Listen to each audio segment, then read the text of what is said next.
everyone. I'm Dr. P.C. Gupta, Chief of the Department of Vascular Surgery, Interventional Radiology and Podiatric Surgery at Care Hospital in Banjara Hills. With me is Dr. Pradeep, Director of Interventional Radiology in our department. So one of the things that people do discuss very commonly and is not really an uncommon problem is deep vein thrombosis or DVT. So Dr. Pradeep, can you tell our viewers what is DVT or deep vein thrombosis? So as it says, in the name itself, DVT or deep vein thrombosis is nothing but the clot formation in the veins in the body. And the most common site what we see in our clinical practice and most relevant is in both lower limbs. And most of the times it's an acute presentation, and somebody may present just with a bit of a swelling and pain in the leg after some travel or some sports or after surgery, and some people may not have recognized at that time, and they present very late and what we call as chronic. Okay. So in gross we can divide it into acute and chronic. Okay. And very rarely DVT is never recognized and they present to the hospital directly with it's one of the dreaded complications with pulmonary embolism, like clot going into the lungs. Yeah. So before we go on to the complications, so Dr. Pradeep said deep vein thrombosis, and usually when we say DVT we talk about the lower limbs, but DVT can occur in the upper limbs. It can occur in the veins of the intestine where we call it mesenteric venous thrombosis. It can occur in the veins of the skull, and there we call it cerebral venous sinus thrombosis. So what are the major complications of DVT? Why is it so important? Yeah, I'm going to say there are basically two major complications that we see in our clinical practice. When the clot from the leg travels through the main vein, what we call as IVC, into the heart and from there into the lungs, it affects the oxygenation in the lungs. And patient most of the times are quite unwell with acute shortness of breath and chest pain. So if it is not recognized in the correct time and dealt with, it can be a life-threatening complication. So this is most of the times an acute presentation again. And the second complication which we see regularly in our practice is somebody had a DVT, whether recognized or not recognized, and now presenting with what we call as post-thrombotic leg syndrome.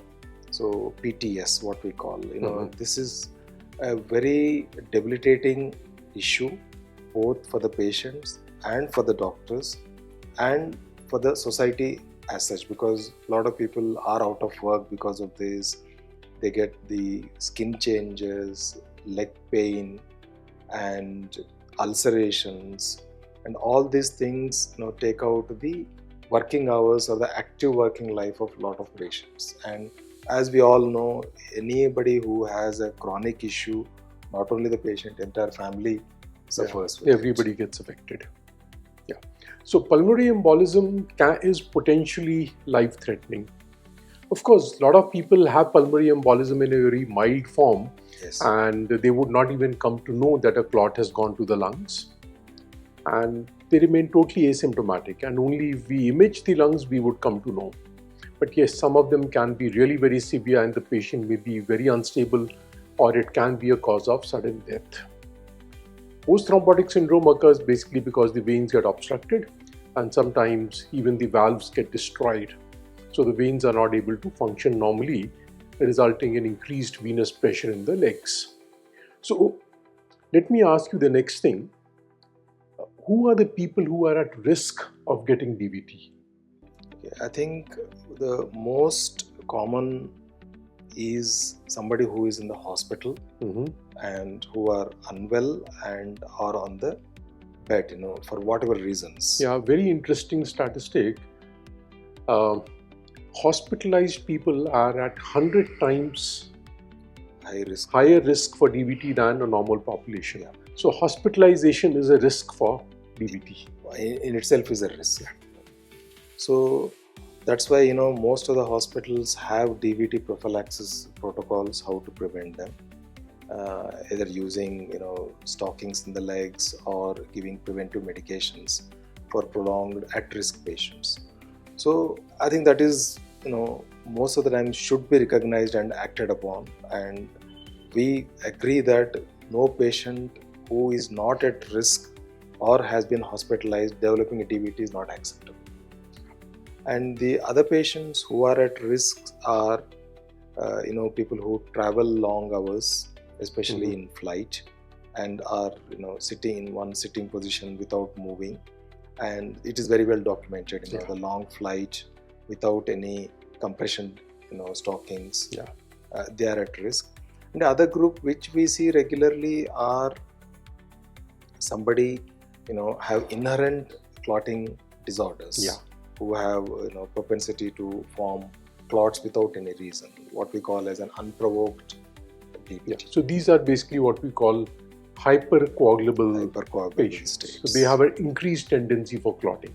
And these are the ones which you were just mentioning, are the patients who develop very rare situations, but can be life-threatening again, is cerebral sinus venous thrombosis and the mesenteric ischemia. These are the ones who because the DVT can be caused by other conditions, whereas the cerebral sinus venous thrombosis and intestinal venous thrombosis is most of the times due to the primary clotting disorders. So a lot of people will have an inherent disorder in the blood which can result in DVT, and things like trauma or things like stasis, long bed rest can precipitate DVT.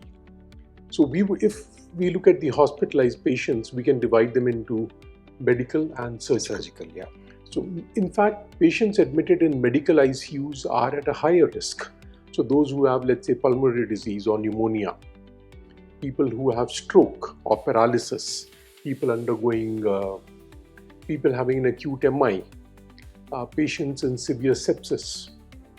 And then on the surgical side, major orthopedic surgeries like hip and knee surgeries, cancer surgeries, pelvic surgeries, neurosurgeries, then patients who receive chemotherapy.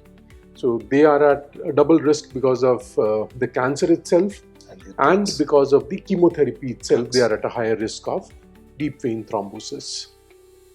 Now, the standard treatment for deep vein thrombosis has been anticoagulation, or what we call blood thinners. They don't really thin the blood, but they prevent the blood from clotting. And that is how we've always treated DVT earlier. And in situations where the DVT was very severe and the leg was at risk, we used to do open surgical thrombectomy. But with change in technology, improvement in technology, we have a lot more devices available where through simple holes or without really cutting open, we can remove a lot of clots. True. So can you tell us a little bit about that? Yeah, I think the recent evidence is not just the acute, the pulmonary complications that we want to avoid, as we were discussing the post-thrombotic syndrome. There is an evidence saying that if you are able to clear the clot burden and the risk of damage to the valves is less, and the long-term damage to the veins is less, and they are less likely to develop severe PTS. I think they may develop mild PTS, but at least severe PTS is. So with that in mind, I think a lot of devices have come in. I think we all started with thrombolysis initially, which still works very well in a good situation. So thrombolysis means we put a catheter inside the vein within the clot and then give what we call a clot buster drug in simple language, which sort of dissolves the clot. Absolutely. And it's a slow process. It's a slow process, and there is around 1 to 2% of the drug reaching the systemic circulation and causing bleeding somewhere in the brain or GI tract. That's what we see. The other devices which we are using and have given good results are where we call as pharmacomechanical thrombectomy, where we use both the medication to burst the clot, at the same time aspirate the clot which has thinned out. Okay. So that is pharmacomechanical. So within an hour or two, we are able to clear up the entire vein. Yeah. And any residual clot can be taken care of by the medications. And now in some patients, like you just said, in a post-trauma, we can't even give that clot buster because they get bleeding from their sides. Yeah. So there are some pure mechanical devices where without giving any medication, using the mechanical devices, we are aspirating the clots. Okay. So here it's a daycare procedure, but patients get admitted because they are unwell overall. So you take a small hole less than 2 centimeters in the vein, and then you put a sheath, and using few devices you are able to mechanically pull out the clot. Okay. Most of these procedures are done in less than an hour. Okay. And I think you could do similar procedures to remove the clot in patients who have clots going to the lungs or pulmonary embolism? Yes. Yeah. The same devices can be used, or some modification of devices can be used to remove the clots from the lungs. Yeah. So with time, the treatment of DVT has actually become safer and much better with good long-term outcomes, where not only are we able to remove the clots from the legs, but also from the lungs. Yes. And improving really the lung function of the patient so that he or she can lead a normal life. Now, it's a dangerous disease, or let's say potentially dangerous disease. How can we prevent it? Now, I think just like anywhere else and in any other situation, in hospital, we have to be extremely careful and identify the high-risk patients. So, I'm sure you agree with me. Somebody's hospital is always high risk. I think the risk stratification is there, but we always have to be aware of that situation and take the preventive measures. Put the TED stockings on who is likely to stay in the bed for more than 6 hours, and anybody who is having high risk surgeries like knee and hip and pelvic surgeries, again, will need prophylactic medications. Like the injectable heparins. So like the anti-thrombotic agents to prevent. So what we call chemical prophylaxis or chemical prevention. Yes. And then stockings that you mentioned. Yes. Anti-embolism stockings, what we call the mechanical. And there are also some sequential compression devices which are more effective in preventing blood clotting in the legs. So that is in the hospital. And in the community, I think if people are aware, dehydration should be avoided, because we do see people who are dehydrated coming to the hospital with actually no other cause other than dehydration. So this is one thing which precipitates because it kind of thicks the blood, and then they are at risk. And the other special group which we are kind of identifying are young females, presenting with what we call as a May-Thurner, causing occlusion and slowing the blood. Now, it is very difficult to recognize, but again, prevention here is with dehydration.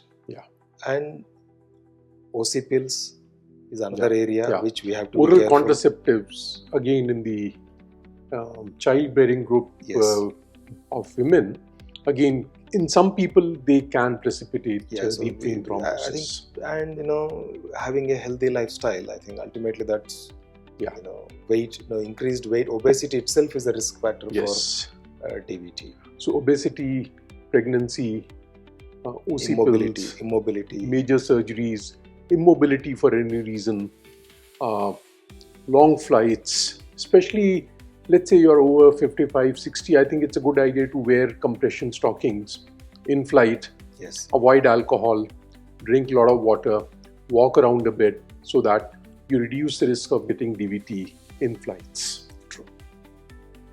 So I think to sum it up, deep vein thrombosis is a potentially problematic disease, can cause leg complications, can be potentially life-threatening if the clot travels to the lungs. At the same time, if it is recognized in time, it can be easily treated with patients having practically a normal life.